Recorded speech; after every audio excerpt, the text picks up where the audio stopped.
Meus irmãos, eu quero vos cumprimentar com a paz do Senhor Jesus. Nesta oportunidade, nós vamos aqui falar sobre a quinta aula da revista, Revista da Escola Bíblica. Quinta aula deste terceiro trimestre, e o tema, desta quinta aula é a identidade do Espírito Santo. Nós vamos em alguns minutos aqui poder passar para você que é amante da palavra de Deus, conteúdo acerca da terceira pessoa da Trindade, que é o Espírito Santo. O que é o Espírito Santo? Muitos pensam que o Espírito Santo é uma força, outros pensam que o Espírito Santo é um vento, outros vão pensar que o Espírito Santo ele é fogo, e aí tantas outras opiniões sobre o que é o Espírito Santo. Mas a Bíblia vai nos dizer que o Espírito Santo ele é a terceira pessoa da Trindade. Por que terceira pessoa da Trindade? Porque a revelação progressiva da palavra de Deus ao ser humano vai nos mostrar que primeiro aparece no cenário Deus Pai, no diálogo com a Trindade, sobre a criação do homem. Gênesis capítulo 1, verso 26. Nós encontramos o diálogo da Trindade. Mas o Deus Pai aparece em evidência. Logo nós vamos ver aparições do Espírito Santo, do Espírito de Deus, no Antigo Testamento, de forma um tanto quanto mais oculta. Mas se nós formos observar detalhadamente, à luz da palavra de Deus, somando e agregando a isso conceitos que Deus revelou a Paulo e aos outros discípulos no Novo Testamento, nós vamos encontrar as manifestações do Espírito, bem como quando o Espírito concedia a alguns homens e mulheres no Antigo Testamento a unção, o poder, selecionava essas pessoas e usava na terra com poder, etc., sabedoria, unção, como os profetas e tantos outros. Mas nós vemos a segunda pessoa da Trindade, Jesus, cumprindo a vontade do Pai. Ele diz no Evangelho que ele não vem para cumprir a sua vontade, mas para cumprir a vontade do Pai.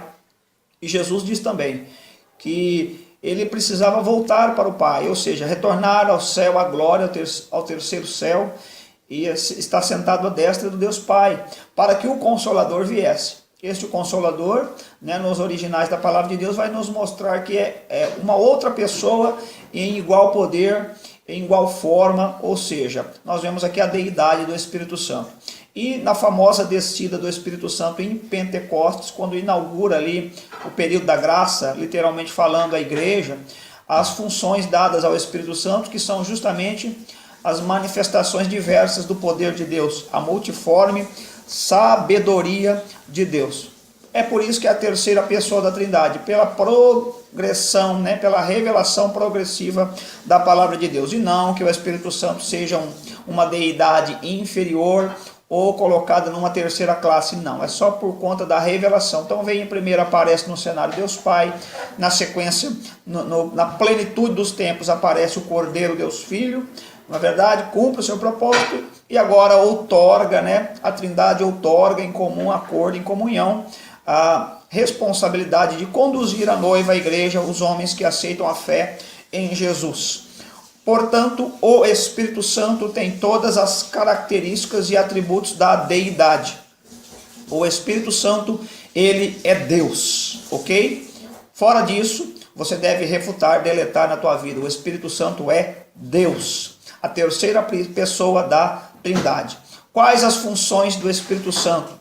A Bíblia vai nos informar muito claramente que a maior, principal função do Espírito Santo é convencer o homem. Convencer o homem do quê? Da justiça, do juízo e do pecado.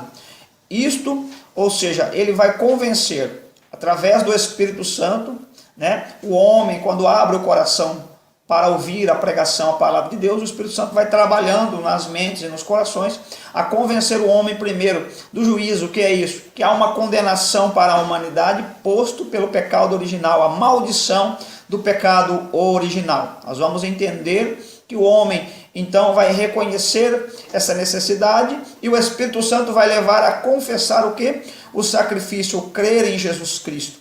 Crer que Jesus Cristo pagou esse preço de condenação eterna, então foi quitado esta dívida.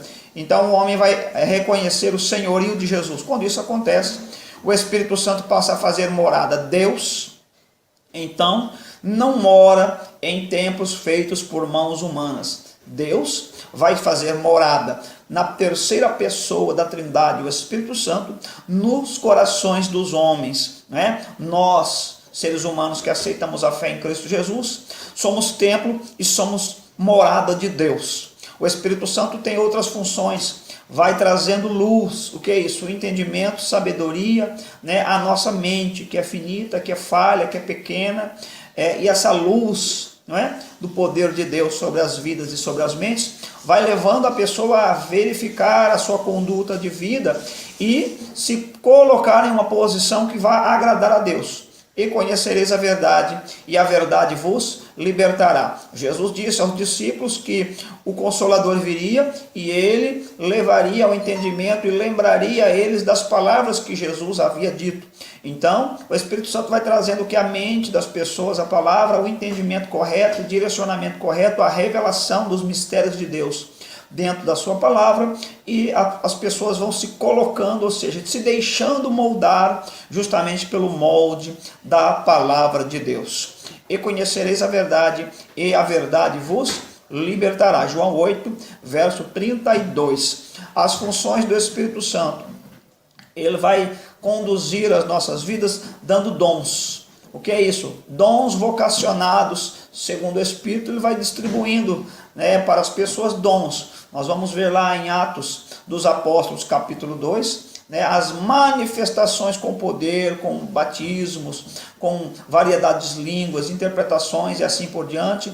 Nós vamos entender então que o Espírito Santo vai trazendo uma capacitação para quê? Observe que Pedro, aquele que negou Jesus 3 vezes, aquele que depois da morte e ressurreição de Cristo voltou aos seus mesmos afazeres, lá no final do Evangelho de João nós vamos ver isso, volta aos seus mesmos afazeres, vem Jesus na praia, né, com peixe assado e pão ali. Nós observamos que Jesus dá oportunidade novamente para Pedro, diz, apacenta as minhas ovelhas, né?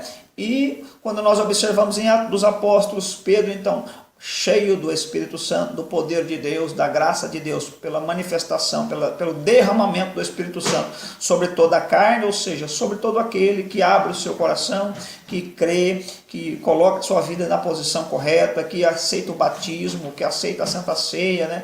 Os ritos da palavra de Deus, que tem um sentido espiritual que deve ser muito considerado pelas pessoas. Nesse período, então, Pedro, então, cheio do Espírito Santo, em Atos 2, ele vai então pregar e milhares de almas ali se convertem, né? 2 pregações, e pregações que milhares de almas vão se converter ao Evangelho, o poder de Deus. Então vai dar ousadia, o Espírito Santo vai dar ousadia, o Espírito Santo vai dar, né, sabedoria. Logo nós vemos que a obra de Deus ela precisa ser feita não no braço da carne, nem na sabedoria humana.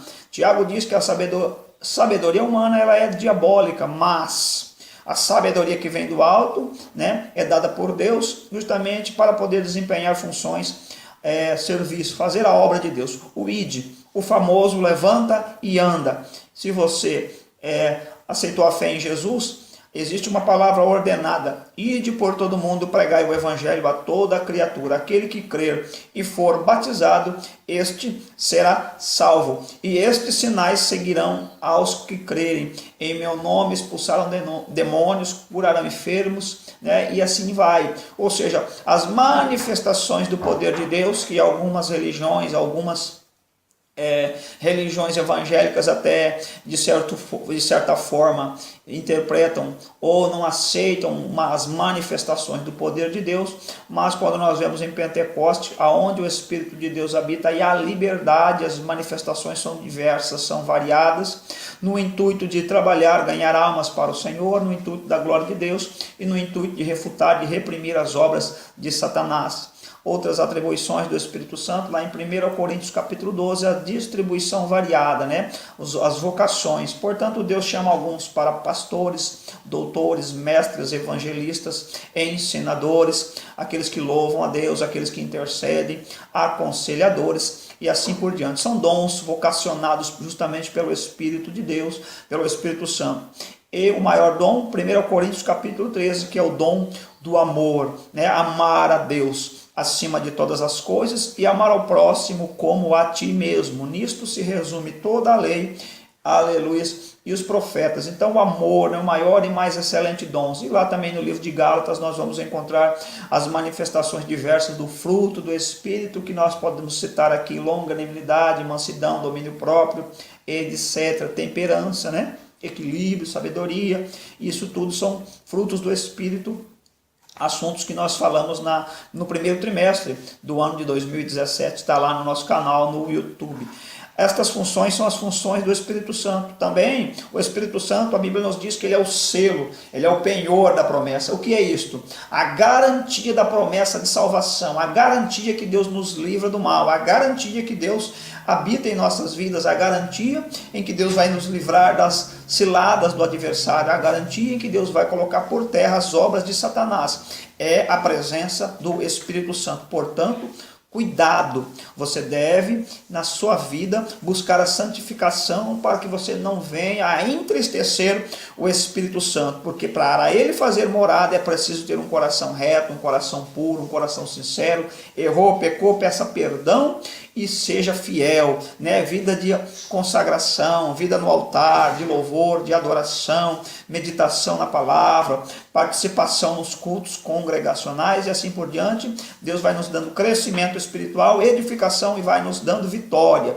E isto se chama ter uma vida no altar, uma vida em retidão e em santificação. Ele é o selo da promessa. O arrebatamento virá, e quem não tiver o selo da promessa, que é o Espírito Santo dentro no seu coração, uma vida santa, vai perder o arrebatamento, porque a garantia é o selo da promessa. Sempre lembrando, irmãos, que a revelação progressiva vai nos mostrar que no início da igreja, no concílio de Nicéia e no concílio de Constantinopla, lá nos primórdios da igreja, entre o século V, o século VI, assim por diante, naqueles meados, haviam muitas discussões e muitas heresias, justamente pela questão da deidade, né, desse Deus trino, entender um Deus trino em três pessoas distintas. É três deuses ou é um Deus único em três pessoas distintas? Atanásio, ele, um dos pais da igreja, um daqueles que Deus abriu a mente, ele cita bem dizendo assim, ó: adoramos um Deus em trindade e a trindade em unidade,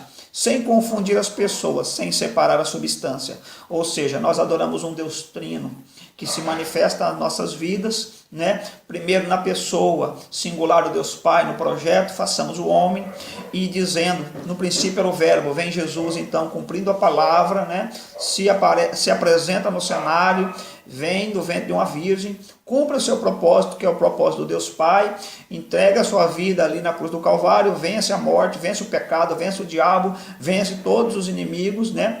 E Deus, aleluia, através desse sacrifício perfeito, concede pela fé a todo homem a salvação. Aí vem a terceira pessoa da Trindade, ali num exercício em comunhão, né? Responsabilidades divididas em comunhão, vem o Deus Trino na pessoa do Espírito Santo, então com a função de adornar, de guardar, de zelar, de dar entendimento, capacitar e proteger. E outra função do Espírito Santo é impedir que as forças satânicas dominem totalmente sobre a face desta terra. Pela permissão de Deus, o príncipe deste mundo já está aí, né? Trabalhando, levando as pessoas muitas das vezes ao pecado, ao erro, que o pecado justamente é o erro. E ele então esta função do Espírito Santo é reprimir, inibir que o adversário possa colocar em prática alguns projetos satânicos, né, sobre a face desta terra, entre eles o aparecimento da besta, o anticristo e assim por diante, mas que vai acontecer sobre esta terra pela permissão de Deus, num tempo vindouro, quando o Espírito Santo for retirado da terra e arrebatar a igreja, né? Aí sim, o adversário vai colocar em prática alguns planos, mas isso é assunto para outra videoaula. O importante é você entender que o Espírito Santo está posto sobre a face dessa terra e vive presente nos corações daqueles que temem a palavra de Deus, que aceitam a fé em Jesus. Ele é Deus, Ele é poderoso, conhece todas as coisas, Ele conserva a minha e a tua vida, molda a minha e a tua vida e nos dá alegria, e por isso vem a graça de Deus no nome de Jesus em nossas vidas, e o milagre Ele é certo. Deus te abençoe, Deus te guarde, em o nome de Jesus Cristo. Amém.